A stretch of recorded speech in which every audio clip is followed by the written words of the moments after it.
حضور صلی اللہ علیہ وسلم حضرت مولا علی کرم اللہ تعالیٰ وجہ کریم کے ان کلمات پر آپ کی آنکھوں سے خوشی سے آنسو بہہ نکلے. بالکل ایسے ہی. تو آپ کو جب کفار نے دیکھا، انہوں نے کہا کہ محمد بڑے خوش ہو رہے ہو، یہ بچہ کیا تمہاری مدد معاون کرے گا؟ تو میرے آقا نے فرمایا تم اس بچے کے 8 سالہ عمر اور نحیف جسم کو دیکھ رہے ہو، میں نظر نبوت سے اس کے اندر فاتح خیبر کا مجسمہ دیکھ رہا ہوں. سبحان اللہ. اور نبی پاک صلی اللہ علیہ وسلم نے اس وقت حضرت علی سے مخاطب ہو کے فرمایا تھا کہ بیٹھ جا، تو میرا بھائی اور میرا وارث ہے. اچھا، اب اس وقت مولا علی کا اعلان فرمانا اور اظہار فرمانا، یہ بعد میں جب انہوں نے سوچا، انہوں نے کہا کہ یہ کوئی عام واقعہ نہیں ہے. علی اگر ادھر چلے گئے ہیں تو ابو طالب بھی ادھر ہی ہیں، پھر علی کے جو باقی بھائی ہیں وہ بھی ان کے ساتھ ہوں گے، اور یہ بنو ہاشم قبیلہ ہے، یہ تو اب ہم سے کٹ گیا. بعد میں انہوں نے سوچا اور دیکھا تو پھر ان کی خوشی ختم ہو گئی. میں یہ بتانا چاہتا ہوں کہ پریکٹیکلی جد و جہد وہ تو ہوتی ہے کسی چیز کی اشاعت کے لیے، کوئی پلاننگ کرنا، کوئی بیان دینا، کوئی خطاب کرنا، لوگوں کو موٹیویٹ کرنا، یہ تو ہے.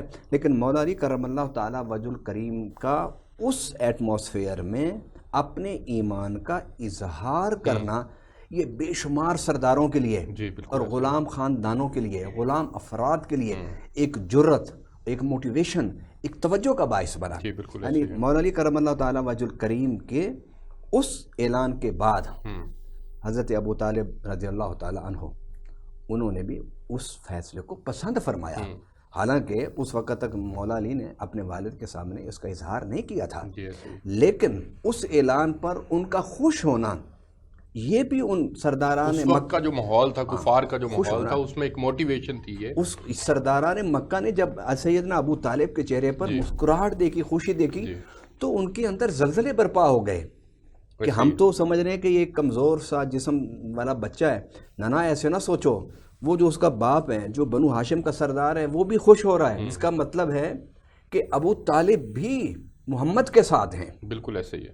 اور آپ کی حضرت ابو طالب کی تو بے شمار خدمات ہیں نا. یہ تو خدمات تو حضور صلی اللہ علیہ وسلم کے اعلان نبوت سے پہلے کی بھی ہیں اور بعد کے بھی ہیں. میں بات یہ کر رہا ہوں کہ ترویج اسلام میں حضرت علی نے بنیاد ڈالی، اور علی کا اعلان اسلام کرنا اور اظہار اسلام کرنا، یہ ایک دفعہ تو ان کے کہکے کا سبب بنا، لیکن اگلے ہی لمحے ان کو سمجھ آ گئی کہ علی کے سارے بھائی بھی محمد صلی اللہ علیہ وسلم کے ساتھ ہیں. اور علی کے والد کو جب چہرے کو دیکھا تو وہ بھی متبسم تھے. وہ یہ سمجھ گئے کہ بنو ہاشم جو ہے وہ تو اسلام کے پلڑے میں چلا گیا ہے، اور یہ ان کے لیے بڑی تشویش کی بات تھی. اور پھر انہوں نے دیکھا، آپ دیکھیں حضور صلی اللہ علیہ وسلم کا پورا جو دور گزرا مکہ میں، 13 سالہ دور، اس پورے دور میں اگر دائیں بائیں آگے پیچھے کوئی نظر آیا تو فرزندان ابو طالب ہی تو تھے. سبحان اللہ. بالکل کوئی شک نہیں ہے. میں آگے بڑھنا چاہوں گا اور علامہ حسن رضا باقر صاحب کے پاس جانا چاہوں گا. حضرت علی کی جانثاری کے بے شمار واقعات ہیں، لیکن وہ واقعہ جب آپ صلی اللہ علیہ وسلم مکہ سے مدینہ ہجرت کرتے ہیں اور اپنی امانتیں حضرت علی کے سپرد کر کے جاتے ہیں اور فرماتے ہیں کہ صبح یہ امانتیں لوٹا کر وہاں آ جانا، اور وہ اس وقت جب کفار تلواریں لے کر کھڑے ہیں اور وہ آپ کی جان کے دشمن بنے ہوئے ہیں اور آپ کو اس وقت میں وہ شہید کرنا چاہتے ہیں اور آپ سکون کی نیند سو رہے ہیں، تو یہ تھی دین اسلام کے لیے آپ کی خدمات. میں چاہوں گا ان کی جانثاری کے واقعات کے اوپر آپ بھی روشنی ڈالیں. بسم اللہ الرحمن الرحیم. دیکھیے، ہجرت سے پہلے جب 3 سال تک ان کا کفار نے بائیکاٹ کیا تھا اور یہ شیب ابی طالب میں محصور ہو گئے تھے. اب مکی زندگی میں جو اہم ایک عنصر نظر آتا ہے وہ رسول خدا صلی اللہ علیہ وآلہ وسلم کی حفاظت تھی، چونکہ ہر طرف دشمن تھے. اور اس میں سب سے پہلے جب کفار و مشرکین نے حربہ استعمال کیا کہ کوئی بڑا بات کرے تو ہم بات کریں، لیکن انہوں نے جب چھوٹے بچے رسول خدا کی توہین کے لیے پیچھے لگا دیے تو اب کوئی ایسا بچہ ہونا چاہیے تھا جو ان بچوں کے مقابلے میں میدان عمل میں آتے. اور شاید یہی ایک حکمت تھی. بظاہر حضرت علی علیہ السلام کی کم سنی تھی اور وہ رسول خدا کے ساتھ نکلتے تھے. جب آپ تبلیغ دین کے لیے نکلتے رسول خدا ان کے پیچھے پیچھے تھا کہ اگر کوئی بچہ توہین کرے تو ایک بچہ حضرت ابو طالب علیہ السلام کا یہ بیٹا انہیں روکے گا. اور پھر جب شیب ابی طالب، حضرت ابو طالب علیہ السلام کیا کرتے، رسول خدا صلی اللہ علیہ وآلہ وسلم کو اپنے بستر سے اٹھا دیتے اور حضرت علی علیہ السلام کو اس بستر پہ سلا دیتے. اور جب پوچھا گیا کیوں کرتے تو آپ فرماتے اس لیے کہ اگر رات کو دشمن حملہ کرے تو سرکار محمد صلی اللہ علیہ وآلہ وسلم وہ بچ جائیں اور میرا بیٹا قتل ہو جائے. یعنی گویا باپ نے اپنے بیٹے کو اس طرح سے پالا تھا. اس لیے جب رسول خدا ہجرت فرما رہے تھے اور حضرت علی علیہ السلام کو کہا میرے بستر پہ سونا ہے، آپ نے صرف ایک کہا میرے سونے سے آپ کی جان بچ جائے گی. آپ نے فرمایا ہاں، اور صبح امانتیں دے کے آپ نے بھی آ جانا ہے۔ تو اس وجہ سے پہلے سے ہی حضرت علی علیہ السلام وہ ایک ریاضت کر رہے تھے کہ جو جناب ابو طالب علیہ السلام نے تربیت فرمائی تھی کہ رسول خدا کی جان بچانے کے لیے آپ نے اپنی جان کا نذرانہ پیش کر دینا ہے، لیکن رسول خدا صلی اللہ علیہ وآلہ وسلم کو آنچ نہیں آنی چاہیے۔ اور پھر اس میں ایک اور یہ بھی ہے ترویج اسلام کے لیے، رسول خدا تو ہجرت فرما رہے تھے، اگر امیر المومنین حضرت علی علیہ السلام بھی چلے جاتے تو شاید کفار یہ نہ کہتے کہ وہ نعوذ باللہ فرار ہو گئے ہیں۔ اس لیے اگر رسول خدا جا رہے تھے تو آپ ان کی کافروں کی امانتیں حضرت علی علیہ السلام کے حوالے کر کے جا رہے تھے، یعنی اگر دشمن کی بھی امانتیں ہمارے پاس موجود ہیں تو وہ بھی لوٹانی ہے، وہ بھی ہم واپس لوٹائیں گے، اور پھر اس کے بعد واپس حضرت علی علیہ السلام اور اس کے بعد بھی حضرت علی 3 دن تک مکہ میں رہے۔ جی، آپ مکہ میں مقیم رہے تھے، بالکل ایسا ہی تھے، اور یہ آپ کی جرأت، شجاعت اور بہادری کی بے شمار جس طرح سے مثالیں ہیں، اس میں جانثاری کے اور دین اسلام کے لیے جو خدمات ہیں، اس میں میں یہ سمجھتا ہوں کہ یہ جو واقعہ ہے جس میں حضرت علی فرماتے ہیں کہ میں اس رات سب سے زیادہ سکون سے سویا، کیونکہ اللہ کے نبی نے فرمایا تھا کہ صبح تم امانتیں واپس لوٹا کے آ جانا۔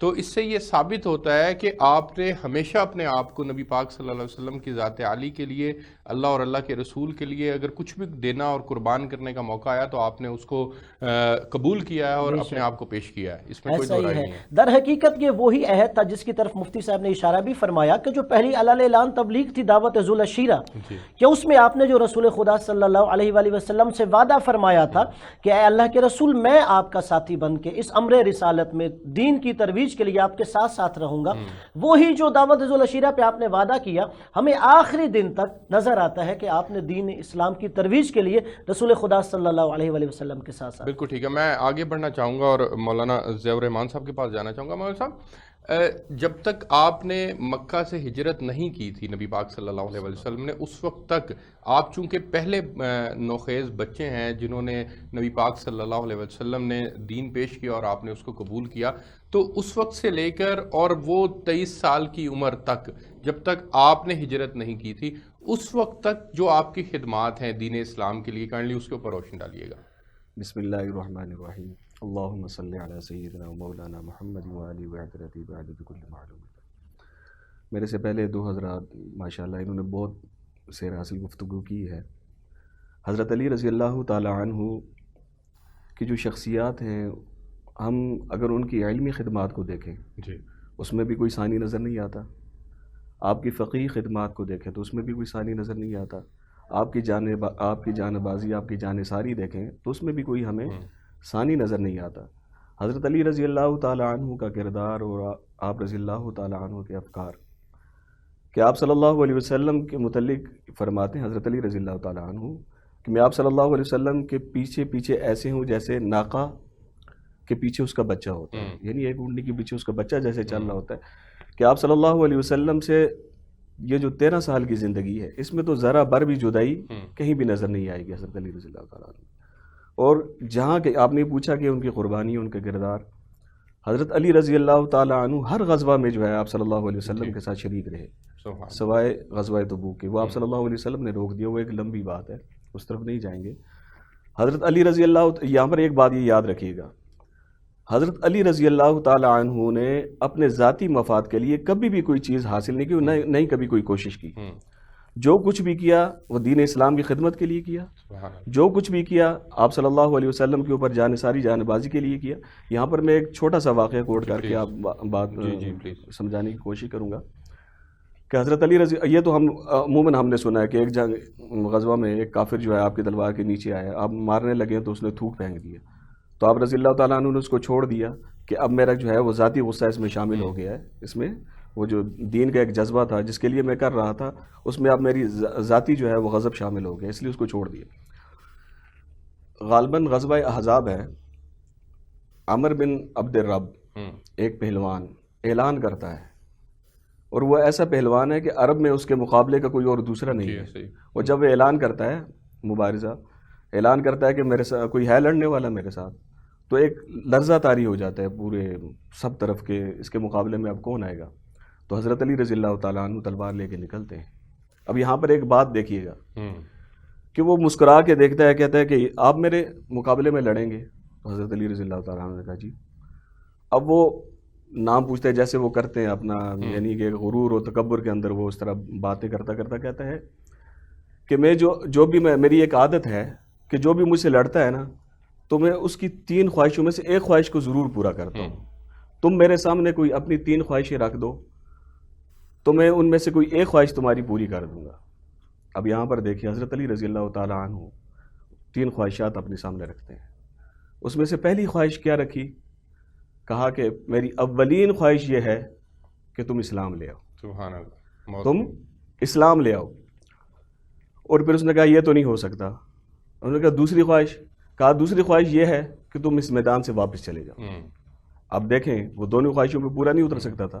اگر اسلام لے آتا پھر بھی تو لڑائی ختم تھی. تو اگر وہ میدان سے واپس چلا جاتا تو اس کی پہلوانی ختم. اور تیسری شرط حضرت علی رضی اللہ تعالیٰ عنہ نے رکھی کہ تم میرے ساتھ لڑو گے، تم میرے ساتھ کیا کرو گے؟ مقابلہ کرو گے. اور پھر ایک ہی بار میں اس کا جو ہے نا کام تمام کر دیا. یہاں پر یہ سمجھنے کی چیز ہے کہ حضرت علی رضی اللہ تعالیٰ عنہ نے یہاں پر بھی دیکھیں میدان جنگ میں بھی اسلام کو اولین رکھا.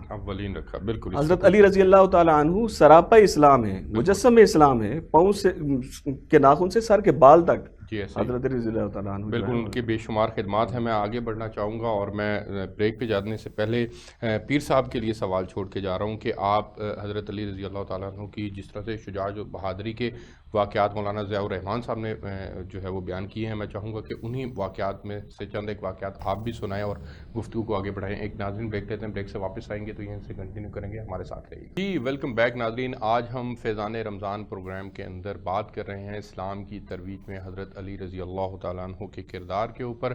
پیر شفاعت رسول صاحب سر، حضرت علی رضی اللہ تعالیٰ عنہ نے بے شمار غزوات کے اندر حصہ لیا اور آپ کی شجاعت اور بہادری کے بے شمار واقعات ہیں. غزوہ بدر کا واقعہ بھی ہمارے سامنے ہے.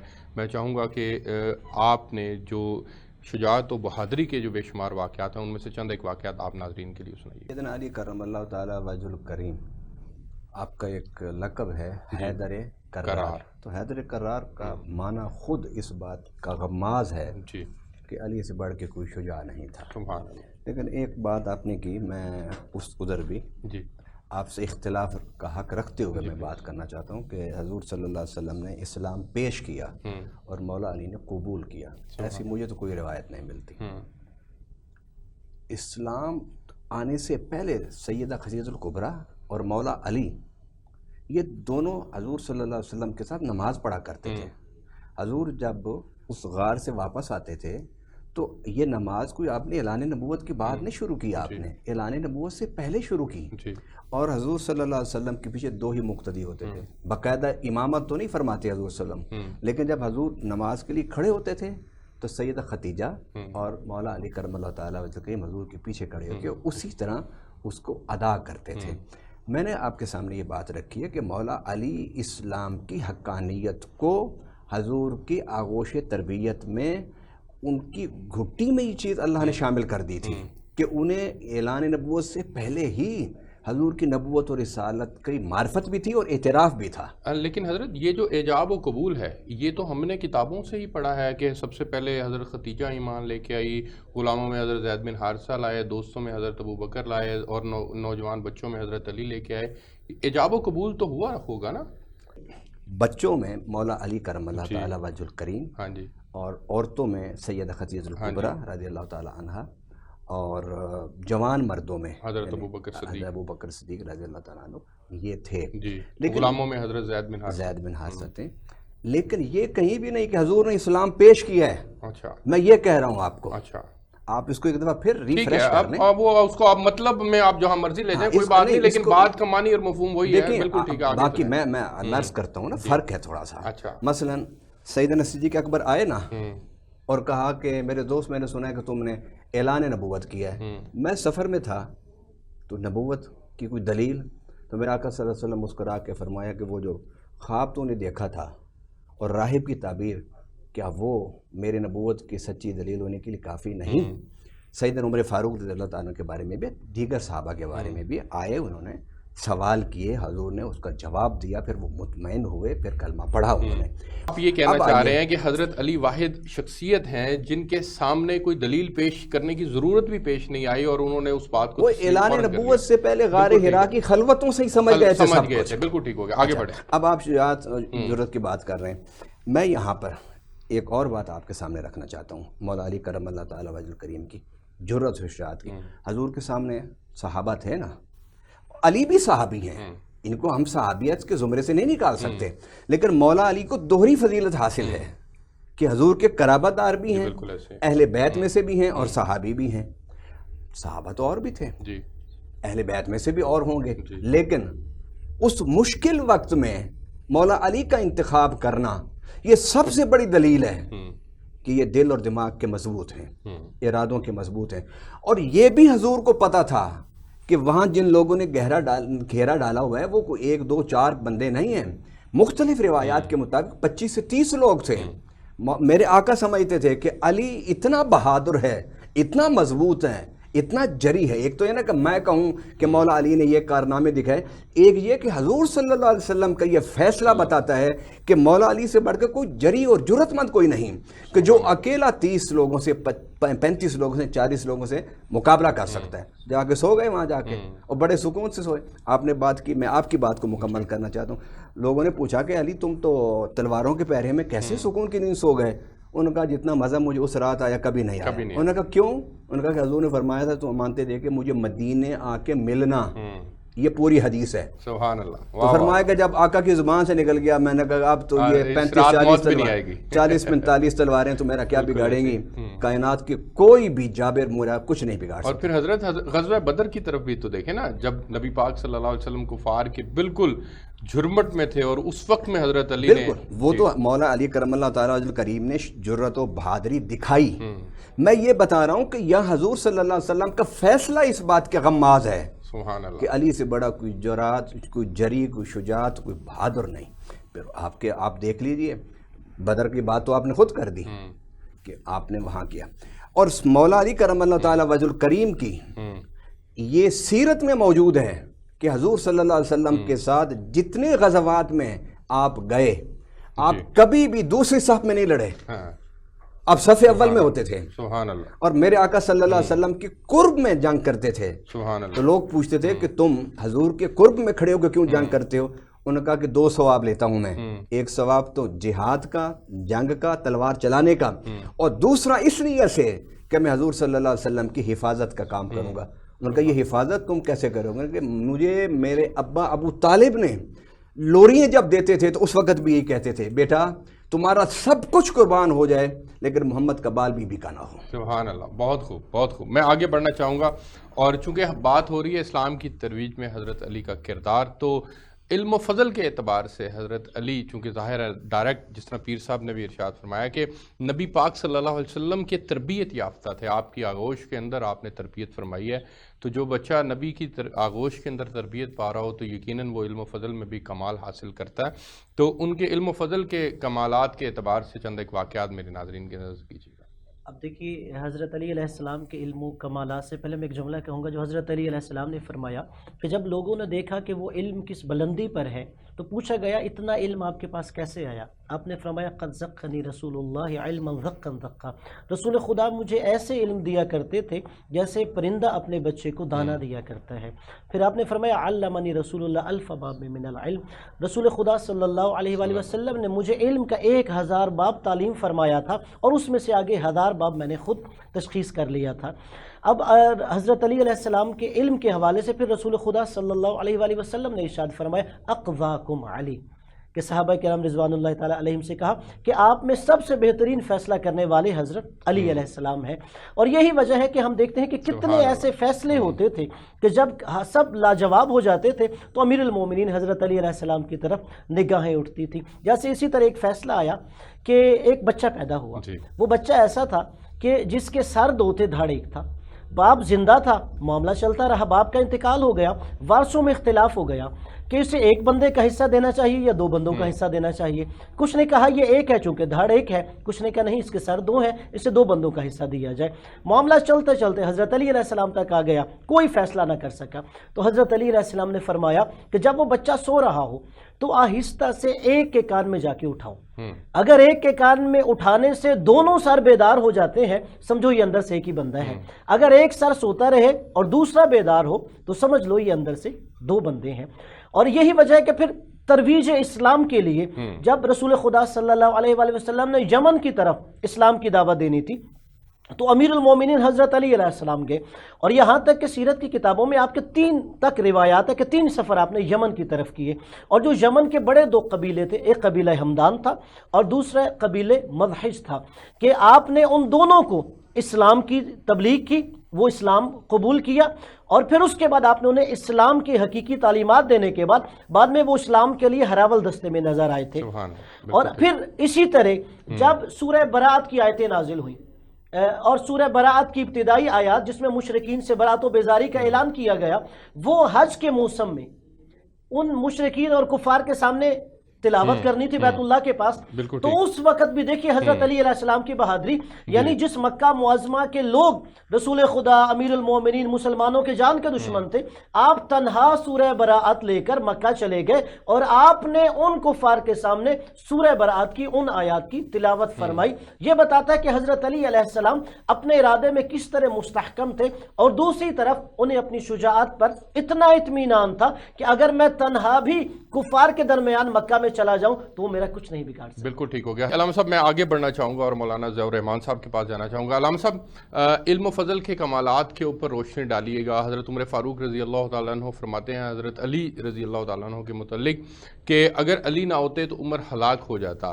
تو آپ باب العلم ہیں, آپ نے بے شمار خدمات سر انجام دی ہیں, آپ نے اس وقت بڑے بڑے مسائل کا حل جو ہے وہ ان کی تلاش کے لیے لوگ آپ کے پاس آیا کرتے تھے. تو کائنڈلی آپ کی جو علم و فضل کے اعتبار سے خدمات ہیں ان کو بھی آگے بڑھائیں. آپ مفسر قرآن ہیں, اس کے اوپر بھی روشنی ڈالیے گا پلیز. دیکھیے حضرت علی رضی اللہ تعالیٰ عنہ, جیسے میں نے پہلے بھی عرض کیا کہ اگر آپ کے علمی مقام کو دیکھا جائے تو آپ کا ثانی ہمیں کہیں نہیں ملتا. حضرت علی رضی اللہ, اسی لیے تو فرمایا نا آپ صلی اللہ علیہ وسلم نے انا مدینۃ العلم وعلی بابوہا. آپ رضی اللہ تعالیٰ عنہ فرماتے ہیں کہ میں قرآن پاک کی ایک ایک آیت کو جانتا ہوں, کون سی دن کو نازل ہوئی, کون سی رات کو اتری, کون سی پہاڑوں پہ نازل ہوئی, کون سی میدان میں اتری. سبحان اللہ. اور ناسخ منسوخ کے اتنے ماہر تھے کہ آپ رضی اللہ تعالیٰ عنہ کسی واعظ کو اس وقت واعظ کرنے نہیں دیتے تھے, اس سے پہلے پوچھتے تھے کہ بتاؤ تمہیں ناسخ منسوخ کا علم ہے یا نہیں. سبحان اللہ. قرآن پاک کا وہ حکم جو نازل تو ہوا, جو ہم تلاوت میں تو پڑھتے ہیں لیکن حکمن نہیں ہے, اس میں عمل نہیں ہے, وہ منسوخ ہو چکا ہے. جس کو ناسخ منسوخ کا علم نہ ہوتا تو آپ رضی اللہ تعالیٰ عنہ اس کو واعظ کرنے نہیں دیتے تھے, اس کو بیان کرنے نہیں دیتے تھے, اس کو خطاب کرنے نہیں دیتے تھے. اور اسی طرح آپ نے پوچھا کہ حضرت عمر رضی اللہ تعالیٰ عنہ کے دور میں, یاد رکھیے گا عموماً اہل سنت کو یہ معلوم نہیں ہے, عمومی طور پہ جو ہم دیکھتے ہیں اٹھتے بیٹھتے ہیں ہمیں پتہ چلتا ہے کہ ان کو پتہ ہی نہیں ہے کہ حضرت ابو بکر رضی اللہ تعالیٰ عنہ کی خلافت سے لے کر حضرت عثمان رضی اللہ تعالیٰ عنہ کی خلافت تک بیک پہ کون تھا, حضرت علی رضی اللہ مشیر کون تھا. بالکل ٹھیک. حضرت ابو بکر صدیق رضی اللہ تعالیٰ عنہ کے دور خلافت میں بھی, اور خصوص بالخصوص حضرت عمر رضی اللہ تعالیٰ عنہ کے دور خلافت میں, اس وقت جب فتوحات بہت کثرت سے تھی, ملک کے ملک آ رہے تھے, مال غنیمت کے انبار لگ رہے تھے اور سب طرف پھیلا ہوا تھا, یہاں فوج بھیجنی ہے, وہاں سے منگوانی ہے, وہاں پر یہ مسائل ہیں, وہاں پر یہ مسائل ہیں, پھر اندرونی مسائل. تو اس سب کو سنبھالنے والے حضرت علی رضی اللہ تعالیٰ عنہ تھے. یہ سارا نظام انصرام اور منظم کرنے والے جو تھے وہ حضرت علی رضی اللہ تعالیٰ عنہ تھے. وہ تو حضرت علی رضی اللہ تعالیٰ عنہ کے دور خلافت میں تو الجھ گیا, معاملات ایسے الجھے کہ حضرت علی رضی اللہ تعالیٰ عنہ کو موقع نہیں ملا. حضرت علی رضی اللہ تعالیٰ عنہ جو ہیں, سمجھ لیجئے کہ یہ منبع قرآن ہے. قرآن کو سمجھ, یعنی آپ صرف ایک چھوٹی سی مثال میں دوں گا کہ اگر کسی کے گھر میں کوئی مسئلہ ہو, کوئی بھی کسی قسم کا, تو اگر اس کے گھر کا فرد ہمیں کوئی چیز بتلاتا ہے, ہم اس کے اوپر زیادہ یقین رکھتے ہیں کہ یہ جو شخص یہ بات کہہ رہا ہے یہ زیادہ اوتھینٹک ہے. بالکل ٹھیک. تو اس لیے حضرت علی رضی اللہ تعالیٰ عنہ جو قرآن کے متعلق فرماتے ہیں, جو آپ رضی اللہ تعالیٰ عنہ کے جو علمی یعنی مقالات ہیں, آپ نہج البلاغہ وغیرہ اس طرح وہ جتنے بھی خطبات ہیں, یہ زیادہ اتھینٹک ہیں. یہ زیادہ اقرب ہیں آپ رضی اللہ تعالیٰ عنہ کے کہ آپ صلی اللہ علیہ وسلم کے قرب میں دیکھیں بچپن سے لے کر جی اور یہ آپ رضی اللہ تعالیٰ عنہ کا علم و فضل ہے کہ آپ رضی اللہ تعالیٰ عنہ ہمیں حضرت حسین رضی اللہ تعالیٰ عنہ دیکھیں. سبحان اللہ. دیکھیے وہاں اگر بچپن سے لے کے چلیں آپ رضی اللہ تعالیٰ عنہ جب پردہ فرما گئے ہیں تب بھی آپ کی تعلیمات رکی نہیں ہیں. حضرت علی رضی اللہ تعالیٰ عنہ حضرت حسین رضی اللہ تعالیٰ عنہ دیکھیں گے وہ بھی یعنی دیکھیں آپ کربلا کے میدان میں نیزے پہ قرآن پڑھنے والے. یہ اگر اس کے پیچھے ہم دیکھیں اس کے بیک پہ کیا ہے تو حضرت علی رضی اللہ تعالیٰ عنہ کی تعلیم و تربیت نظر آتی ہے.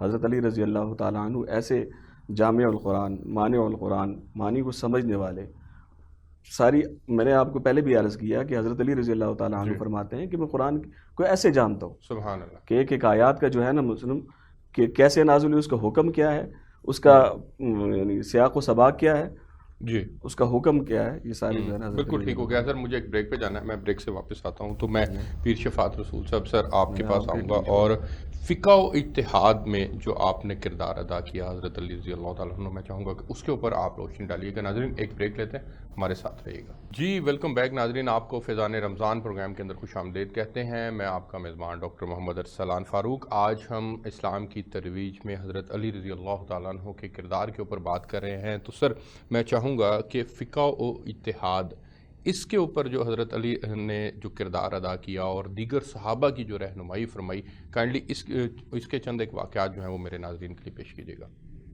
اللہ تعالیٰ نے قرآن پاک میں ارشاد فرمایا کہ جسے رب حکمت دے دے فقط اوتی خیرن کثیرا, اسے اللہ نے بہت کچھ عطا فرمایا. اور میرے آقا صلی اللہ علیہ وسلم نے فرمایا من یرد اللہ بہ خیرا یفقہہ فی الدین, اللہ تعالیٰ جس کے ساتھ بھلائی کا ارادہ فرماتا ہے اسے تفقہ فی الدین عطا فرما دیتا ہے. شاگرد جو ہوتا ہے نا وہ استاد کے علم اور فضل کا مظہر اتم ہوتا ہے. میں تفسیر اور فقہ ان دونوں کو جوڑ کے آپ کے سامنے رکھنا چاہتا ہوں. اہل سنت کے نزدیک جو سب سے پہلی تفسیر لکھی گئی قرآن پاک کی وہ ہے تفسیر ابن عباس رضی اللہ تعالیٰ عنہ. سیدنا عباس رضی اللہ تعالیٰ عنہ کے یہ فرزند حضرت عبداللہ جب حضور صلی اللہ علیہ وسلم دنیا سے تشریف لے گئے تھے تو بڑی مشکل سے ان کی عمر 12-13 سال سے کم تھی. ٹھیک ہے. اب سیدنا عبداللہ ابن عباس رضی اللہ تعالیٰ عنہ فرماتے ہیں کہ میری رائے کو بڑی اہمیت دی جاتی تھی قرآن فہمی کے حوالے سے اور قرآن کی تبلیغ اور قرآن کی تعلیم کے حوالے سے. تو آپ سے کسی نے پوچھا کہ آپ نے یہ کس طرح قرآن کی تفسیر کا علم حاصل کیا اور کس سے حاصل کیا؟ تو آپ فرمایا میں حضرت ابوبکر صدیق کے پاس بھی بیٹھا, عمر فاروق کے پاس بھی بیٹھا, عثمان غنی کے پاس بھی بیٹھا, لیکن میرا زیادہ وقت کیونکہ یہ امور سلطنت میں مصروف تھے تو میں زیادہ وقت مولا علی کے ساتھ رہتا تھا. میرے پاس جتنی تفسیر فہمی ہے یہ مولا علی کرم اللہ تعالیٰ وجہ الکریم کے علم کا فیضان ہے. یعنی دنیا عالم میں دنیا میں جو سب سے پہلی تفسیر جو ہمارے ہاتھوں میں آئی تفسیر ابن عباس وہ فیض ہے مولا علی کرم اللہ تعالیٰ وجہ الکریم کی تفسیر کا, ان کی تفسیر فہمی کا. اب آئیے فقہ کی بات. حضرت عبداللہ ابن عباس کی بات ہی میں آپ کے سامنے رکھ دیتا ہوں. ایک دعوت پر بیٹھے تھے جس میں حضرت ابو ہریرہ بھی تھے, اکابر صحابہ بھی تھے. تو جب وہ کھانا کھا کے فارغ ہوئے تو حضرت ابو ہریرہ نے کہا کہ پانی لے آؤ, میں نے وضو کرنا ہے. تو حضرت عبداللہ ابن عباس کو شاید علم تھا کہ تو وضو کر کے آئے ہیں. تو آپ نے فرمایا چچا آپ نے تو ابھی وضو کیا ہے تو اب دوبارہ کیوں وضو کرنا چاہتے ہیں؟ انہوں نے فرمایا کہ میں نے گوشت کھایا ہے. اور حضور صلی اللہ علیہ وسلم نے فرمایا الوضوء مما مست النار, اس چیز سے وضو آپ پر لازم ہو جائے گا جس چیز کو آگ نے مس کیا اور آپ نے اسے کھا لیا یا استعمال کیا. تو حضرت عبداللہ ابن عباس رضی اللہ تعالیٰ عنہ نے سوال رکھ دیا. آپ فرمایا چچا اگر میں آپ کو گرم پانی لا کے دوں تو آپ کا وضو ہو جائے گا؟ تو گرم پانی کو بھی تو آگ نے مس کیا ہے نا, اس کو حرارت آگ نے بخشی ہے نا, اس کو گرمی آگ نے دی ہے نا. تو حضرت ابو ہریرہ رضی اللہ تعالیٰ عنہ نے جب یہ بات سنی تو آپ نے کیا فرمایا؟ فرمایا بھتیجے میں تمہارے سامنے حدیث رسول رکھتا ہوں اور تم میرے ساتھ حجت کرتے ہو. حجت کا معنی دلیل لاتے ہو میری بات پر, حدیث کے مقابلے میں دلیل لاتے ہو. تو حضرت عبداللہ ابن عباس نے عرض کی چچا جان, وہ چچا کہتے تھے عمر میں بڑے تھے, اچھا جا میں آپ کے ساتھ حجت دلیل نہیں لا رہا، سبحان اللہ۔ مجھے صرف یہ بتائیے کہ آپ کا وضو ہو جائے گا یا نہیں؟ فرمایا وضو تو ہو جائے گا، تو اس کا مطلب ہے کہ گرم چیز جو آگ سے پکی ہوئی ہو وہ ناقض وضو نہیں ہے۔ جب ناقض وضو نہیں ہے تو آپ نے گوشت کھایا تو آپ کا وضو کیسے ٹوٹ گیا؟ فرمایا اس حدیث کے مطابق پھر آپ کو گرم پانی سے وضو ہونا ہی نہیں چاہیے۔ تو آپ نے فرمایا بیٹا پھر تم بتا دو۔ اللہ اکبر۔ حضرت ابو ہریرہ حافظ الحدیث تھے صحابہ کرام میں، آپ ایک بچے سے پوچھ رہے ہیں کہ اس حدیث کا مفہوم تم بتا دو۔ تو حضرت عبداللہ ابن عباس رضی اللہ تعالی عنہما نے، یہ اہل بیت میں بھی تھے نا، یہ فیض تھا اہل بیت کا کہ بڑی بڑی الجھنوں میں، قرآن کی الجھن ہو یا فقہ کی الجھن ہو، آپ حل فرماتے تھے۔ مولا علی کا تو بڑا مقام ہے، میں ان کے شاگرد کی بات کر رہا ہوں۔ اچھا، انہوں نے کہا کہ وضو کے دو معنی ہوتے ہیں، ایک وضو کا معنی اصطلاحی ہے اور ایک وضو کا معنی لغوی ہے۔ تو اصطلاحی وضو تو وہ ہے جو ہم کرتے ہیں نماز پڑھنے سے پہلے، چہرہ دھوتے ہیں، ہاتھ دھوتے ہیں، پاؤں دھوتے ہیں، مسح کرتے ہیں، بالکل ٹھیک، یہ ہو گیا۔ اور ایک وضو کا لغوی معنی ہے، اور وہ لغوی کا معنی ہے کلی کرنا۔ تو میرے آقا صلی اللہ علیہ وسلم کی مراد یہاں یہ تھی کہ اگر آپ کوئی آگ پکی چیز گوشت کھا لیتے ہو تو نماز پڑھنے سے پہلے کلی کر لیا کرو، تاکہ تمہارے دانتوں کے اندر پھنسے ہوئے ذرات تمہیں نماز میں مضطرب نہ کریں اور تمہاری توجہ اللہ سے نہ ہٹائیں۔ یہ مقصد تھا۔ تو سید ابو ہریرہ نے کیا فرمایا کہ صدقت یا ابن اخی، اے میرے بھائی کے بیٹے، تو نے بڑی سچی بات کی۔ سبحان اللہ، بہت خوب بہت خوب۔ میں آگے بڑھنا چاہوں گا، اور حضرت علی رضی اللہ تعالیٰ عنہ منصب قضا پر بھی رہے، عدالتی فیصلے آپ کے بڑے مشہور ہیں۔ میں چاہوں گا کہ وہ ان عدالتی فیصلوں کے اوپر کائنڈلی آپ روشنی ڈالیے گا۔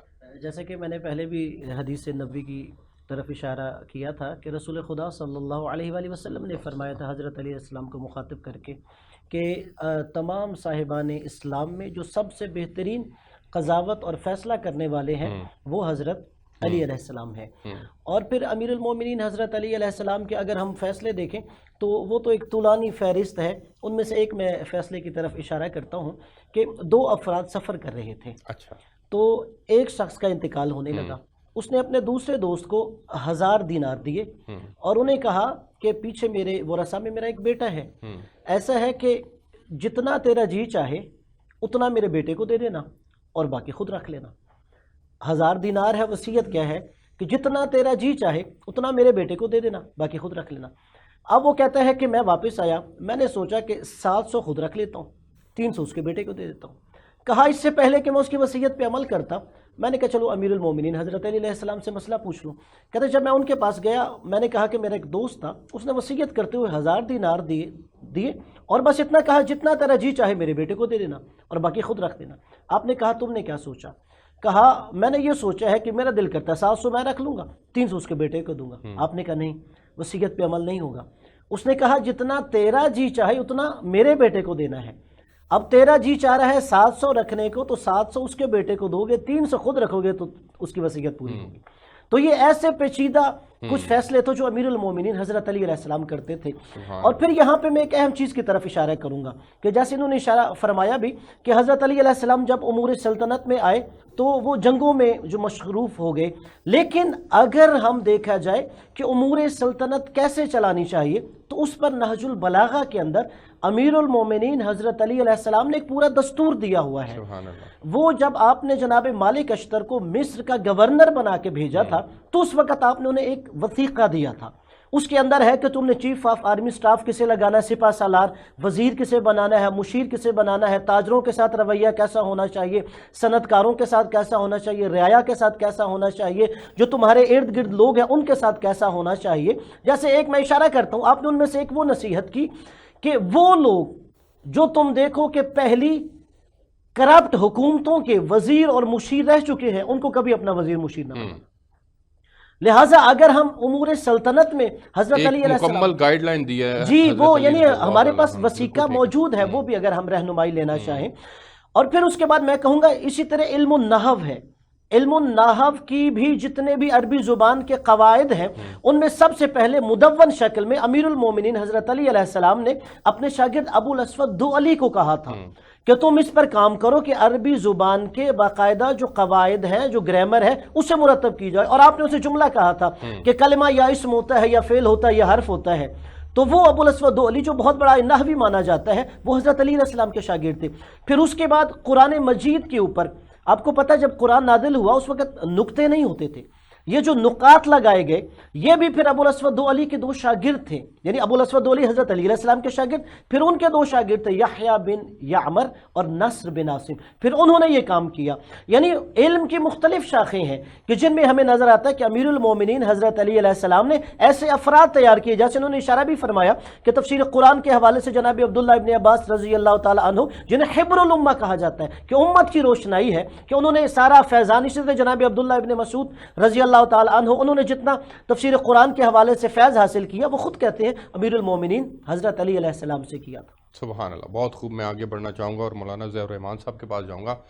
مولانا، چونکہ اسلام کی ترویج میں حضرت علی کا کردار اس موضوع کے اوپر آج ہم بات کر رہے ہیں، تو آخر کے اندر کائنڈلی یہ بتائیے گا کہ حضرت علی رضی اللہ تعالیٰ عنہ نے امت میں اختلافات کو ختم کرنے میں جو کردار ادا کیا جس سے اسلام مضبوط ہوا اس دور کے اعتبار سے، کائنڈلی اس کے اوپر روشنی ڈالیے گا۔ دیکھیے حضرت علی رضی اللہ تعالیٰ عنہ کا جو دور خلافت رہا ہے، جی، جیسے بات بھی ہوئی کہ بڑے الجھن کے شکار رہے حضرت علی رضی اللہ تعالیٰ عنہ، لیکن جب اس میں ثالث مقرر کیے گئے تو حضرت علی رضی اللہ تعالیٰ عنہ نے اس کو مان لیا کہ ثالث مقرر کر کے اس معاملے کو ختم کیا جائے، کہ حضرت علی رضی اللہ تعالیٰ عنہ نہیں چاہتے تھے کسی قسم کا بھی خون خرابہ، کسی قسم کا بھی۔ حضرت علی رضی اللہ تعالیٰ عنہ کا جو کردار ہے، جو آپ کی ترویج ہے، ایک ایک لمحہ، میں نے آپ کو پہلے بھی عرض کیا کہ آپ رضی اللہ تعالیٰ عنہ سراپا اسلام، مجسم اسلام، اسلام کے اوپر بے بہا آپ کے احسانات ہیں، بالکل ٹھیک، بلکہ اس پورے کنبے کے، یہ تو آپ صلی اللہ علیہ وسلم سے محبت کرتے ہی کرتے تھے، لیکن یہاں پر آپ یہ دیکھیں کہ رسول اللہ صلی اللہ علیہ وسلم بے انتہا محبت کرتے تھے۔ آپ یہ دیکھیے کہ حضرت علی رضی اللہ تعالیٰ عنہ کی جب والدہ کا انتقال ہوتا ہے، حضرت فاطمہ بنت اسد، تو جب آپ صلی اللہ علیہ وسلم بیٹھے ہوئے ہیں، صحابہ کو کہتے اٹھو ماں کی طرف چلتے ہیں، امی کی طرف چلتے ہیں، تو جب جنازہ لے کے جا رہے ہیں تو رسول اللہ صلی اللہ علیہ وسلم اپنے مبارک کاندھوں پہ اٹھائے ہوئے ہیں، بے شک ایسے ہی، اور جب لے کے گئے اور پھر لحد میں اتر کے لیٹ گئے کہ اتنی برکات، آپ خود اندازہ لگائیے نا۔ پھر کسی نے پوچھا یا رسول اللہ صلی اللہ علیہ وسلم ایسا کیوں ہوا؟ کہا کہ مرحومہ میری حقیقی ماں تو نہیں تھی، لیکن اس نے کبھی مجھے ماں کی کمی محسوس نہیں ہونے دی۔ سبحان اللہ۔ اور پھر یہاں پر ایک بات میں آپ کو اور بات کرتا چلوں، حضرت جعفر رضی اللہ تعالیٰ عنہ، یہ کنبہ اس خاندان، حضرت ابو طالب، احسانات ہیں بہت زیادہ حضرت ابو طالب کے اسلام کے اوپر، یعنی مسلمانوں کے اوپر، خود رسول اللہ صلی اللہ علیہ وسلم کے اوپر نا۔ لیکن یہاں پر یہ ایک بات یاد ہے، محبت کا ایک انداز یہاں پر میں ٹائم مختصر ہے، آخری بات کر کے بات ختم کروں گا، کہ حضرت جعفر رضی اللہ تعالیٰ عنہ حبشہ کی طرف ہجرت کر کے چلے گئے جب پہلی ہجرت تھی، تو اب یہ 8-9 سال کا عرصہ گزر گیا، اس دوران جو ہے مدینہ کی ہجرت آ گئی، حضرت جعفر کیا کہاں ہیں؟ حبشہ میں۔ اب یہاں پر بھی تقریباً 7-8 سال کا غالباً عرصہ گزر چکا جب فتح خیبر ہوئی، تو اس دوران جو ہے حضرت جعفر رضی اللہ تعالیٰ عنہ کی آمد ہوئی مدینہ میں، تو آپ صلی اللہ علیہ وسلم استقبال کے لیے آگے چلے گئے ہیں، اور حضرت جعفر رضی اللہ تعالیٰ عنہ کو پکڑا ہے، ان کا ماتھا چوما ہے، انہیں گلے سے لگایا ہے، اور پھر ایک جملہ فرمایا کہ مجھے بہت خوشی ہو رہی ہے، میں سمجھ نہیں پا رہا، مجھے خوشی جو ہے وہ غزوہ خیبر کے فتح ہونے کی ہے، جعفر کے آنے کی۔ سبحان اللہ، بالکل، کتنا خوبصورت اور کتنا پیارا رشتہ تھا، یہ وہ ہستیاں ہیں۔ بہت خوب، بالکل ٹھیک ہو گیا۔ آپ تینوں مہمانوں کا بہت شکریہ۔ ناظرین، آپ نے پروگرام دیکھا، آج ہم نے اسلام کی ترویج میں حضرت علی رضی اللہ تعالیٰ عنہ کے کردار کے اوپر تفصیل سے روشنی ڈالی، اور یقیناً ان کا کردار جو ہے وہ مثالی کردار ہے۔